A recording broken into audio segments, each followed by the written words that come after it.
What's going on, my people? How's it going? Hope everybody's doing well. So this video gonna just give you a quick walkthrough, take you through my first car, my first RC car. This is the Tamiya TT02, the rally version, the rally spec. Subaru Impreza. Can't remember what the actual name or code that they call it, but yeah, this was the one of those first WRC rally cars that they had back in the day. So yeah, let's get right to it. I'll take it from the outside.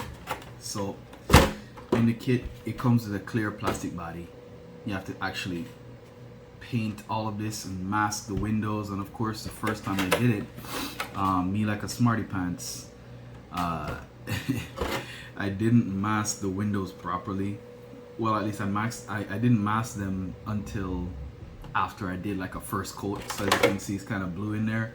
It kind of sort of worked out. It looks kind of neat. But when after the fact, I was like, oh shoot, you know, I saw it and I was like, whoa, I need to go ahead and cover those up. But it kind of worked out. It looks like it has like a blue tint on the inside. But anyway, and then you can see the wheels, the iconic gold wheels. It doesn't really look that gold. It kind of looks like off color. And all of these stickers, it actually comes with a whole bunch more stickers. I only put these on because those are the ones that I actually wanted on there. It comes with like vent stickers and, you know, more stickers for the back, more rally stickers on the side, on the wing here. And that's pretty much the outside. It kind of looks beaten up because, well, you know, first car. I started to do everything with this car. I wanted to do like speed runs, I wanted to do track, I wanted to do rally, I wanted to do some bashing, I wanted to do drifting. So I literally took it through all of its paces, and I think that's one of the things that I was actually mentioning in one of my last videos, that, you know, you have to know what you're trying to do with your RC car. But for this one, I just took it and just basically ran with it. Oh yeah, and if you look on the inside here, you actually see the brake calipers. No, not the brake calipers, sorry, the rotors. I also got those. Nice little added touch to finish out the car, the aesthetics. So let's get on the inside. Now here's where I just went bananas. All of these aluminum blue parts, all of those parts do not come with the kit. Those are all hop-up parts that I went ahead and I purchased after, because a lot of the parts, they started to get brittle. They fell apart. Some of them cracked, some of them broke, and a lot of them were like the weak points of the actual chassis.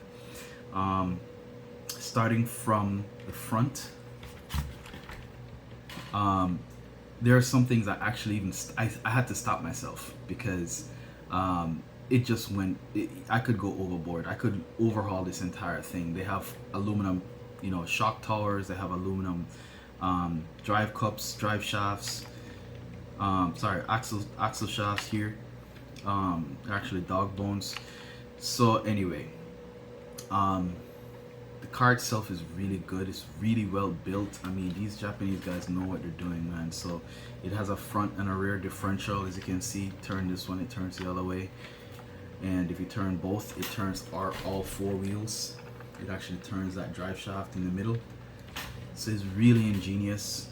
Kind of helps you to learn how a car works. Two-wheel drive, four-wheel drive, and how a differential works. So it's really kind of cool. But back to the point, I kind of got sidetracked. So I changed out the actual tie rod ends here because the ones that come on the car, they're actually fixed plastic, so you have no adjustability in terms of your towing angle. Sorry, your camber.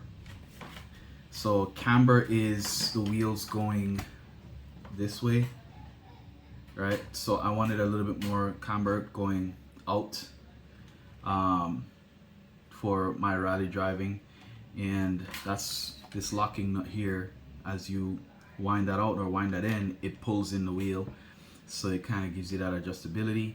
But the main reason why I changed these is because the plastic one, this top hat right here, it kept popping out of the actual ball joint. So you'd be driving and you drop like that and it just pops out, the wheel comes out, the actual dog bone in there actually comes out, and it was just getting annoying. Underneath the bottom here, you could actually change these are the plastic parts here. I didn't bother changing these are okay. I just changed up the cup inside here. If you can see, that's aluminum. The actual cup that comes on the car is plastic, so this also slips out, so it's a pain in the butt. As I said, I didn't change the drive cups here or the axles here. You can actually put like full axle shafts from the differential all the way to the wheel. It's just a dog bone with 2 cups on either side. Next is the actual adjustment for the steering. So you could actually adjust your toe angle from this one. So as you extend this, it pushes the wheel out or in. So toe is the wheels going like this way. So if you look, the wheels are kind of toed out a little bit and it's not straight. So I did that for track driving because if you toe out your car, it gives you better straight line performance, I believe. That's my understanding. So that's the actual adjustments there. Then you also have these aluminum pieces here. All of these here, I had to actually change the screws because these would pop out because the actual shaft on the chassis is made of plastic. So what ends up happening is underneath the bottom, underneath here, I had to actually drill that out, put in a nut and a washer to fasten these down because they would just back out and it would just make the steering all sloppy.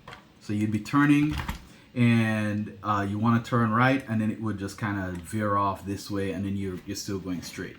Especially when you're going, a little bit fast, having any G-force, you're gonna end up, going other directions that you don't want to go. And again, you need to have good precision when you're doing track driving. Moving here, you have the aluminum center shaft. This I did not really need to change, but it was cheap and I was just like, yo, this looks ridiculously cool. This is actually the Tamiya center drive shaft. Let me get it to turn. There it goes. So this is the actual Tamiya center drive shaft. Really cool, made of aluminum. That's not going anywhere. This also here is an adjustment for your steering linkage that connects to your servo. I think you have to supply your own servo, so that's the one I supplied, just a cheap servo from Amazon. It's not super quick. I think it's like high torque and not high speed. On top here, cheap gyro. I got this to kind of mess around with drift driving. Let me plug it in and show you what it does. And turn this guy on. Initializing. Alright, so see, as you turn the car, the gyro tries to keep the front wheel straight. So that's the function of a gyro. Pretty cool stuff, man. So you can adjust that on this orange piece here. Just take a screwdriver and just adjust that, the gain on it. If you want it soft gain or hard gain, it just adjusts how much it actually helps you. Moving back a little bit, the electronics here. I got the speed controller. So this is not the speed controller that came in the kit. Neither is the motor. It comes with a brushed system. Brush systems, or can identify, it doesn't have 3 motor leads. It only has 2 because that's all it needs. So I actually burnt up my speed controller, the original speed controller, because me, like a dummy, I didn't do my research. As I said, do your research. I hooked up a LiPo battery to that ESC, and it was not rated for that amperage, and it completely fried it. You could just smell it burning, smelling of burnt electronics. So that guy died. I did get to salvage some parts off of it. I think I salvaged like the ends here or the motor leads or something from it, and got that hooked up on another car. Moving to the motor, this is again another cheap brushless motor. This is not censored. This is just a sensorless brushed motor, and it actually comes with an aluminum shroud that kind of dissipates some heat from the motor. So that's pretty cool. For a cheap product, this is actually pretty cool. This sets off the entire car. Moving to the back, more adjustable arms, same thing. It adjusts your toe and caster. And around the back, as you can see, the aluminum part right here, this is where I actually changed the actual aluminum dog bone here, because this one kept popping out. So I'm like, all right, I'm just gonna change that out. So got that changed out, looks pretty cool. And you have the actual shocks. So the shocks that comes on the car is a friction shock. So it's not oil filled, it's just two pieces of plastic that's clamped together, locked in, and it has a spring that actually does the rebound, but it doesn't have any dampening. So the idea behind that is, if you're doing any rallying or anything like that and you drop the car, if you look at it like in slow motion, you'll realize that all it does is just drop and spring back up. It has no dampening. So now with the oil filled shocks, what happens is that when you drop the car, it has some rebound, so it doesn't spring back up. It kind of gradually comes up. And again, that's for controllability of the vehicle when you are going around the track, because when you're taking those turns and you want to be quick, you have to make sure that you have all the precision necessary, which is of course, you know, the necessary parts. Now this kit for me was a perfect entry because I got on this thing, I built it out. I actually spent some time with me and my boys building this out, and it was an awesome experience. It taught me a lot about just kit cars in general in RCs, and now if something were to break, I know exactly where it's broken. I know exactly what to do and how to pull it apart. If the front differential gets messed up, I know what I need to take off, so I need to get to that differential. If one of the axle cups drop out, I know what happened. So, you know, that's one of the perks of actually building the kit yourself and not having someone else build it or actually getting it ready to run. But yeah, I think the only thing I have left is just the actual magnet mounts here. Put these on because I didn't want to keep putting the pins on the body, but when you're doing stuff like touring, driving, you probably want to have those pins on there to keep the body on. These magnets I don't think are going to be good enough when you're driving around like your RC track and doing any touring racing, because any bump, like if a car just bumps you, see that? The magnets just pop off. So really, you get magnets like this for, you know, if you have like a model build, or if you have like a drift car. With drift cars, you know, you don't have as high of an impact. You might be drifting around and somebody might bump you, bump you here, but you know, it's not a high of a force for you to knock off the entire body. So, you know, I think later on, probably tomorrow, I'm gonna go ahead and like set this guy up, take him outside and do some power sliding, because it's not drifting if it's four-wheel drive apparently. So I'm gonna be doing some power sliding. I'm gonna put on the actual drift wheels that I got. Have some really nice drift wheels, cheap, nice drift wheels, and get it out there, because I haven't driven this thing in a long time, and it's fun, man. This thing is awesome. I love the body, I love how it looks. This of course is one of the things that attracted me the most to this, because they have other body kits and the same chassis. You know, that's another thing that I like about, you know, this hobby. You could just buy like a body, spray the body, and the entire car of course is transformed. It's a different car.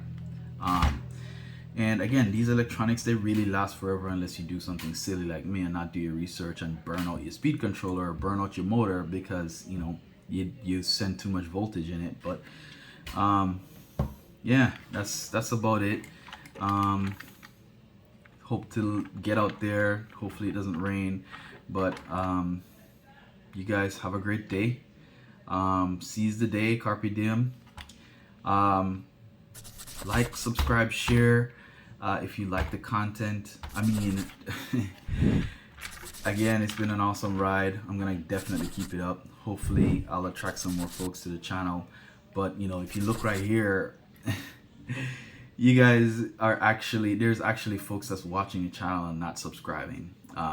And it would really help out if you guys were to just sub. It doesn't take anything away from you guys to do that. And it supports the channel and it helps me to grow. It motivates me to do even more and probably get some more builds and stuff like that going. And that's the idea. That's the direction I'm heading, because I mean, this is just for me, taking you along with a ride and enjoying the hobby. But anyway, you guys have a great one. Peace out.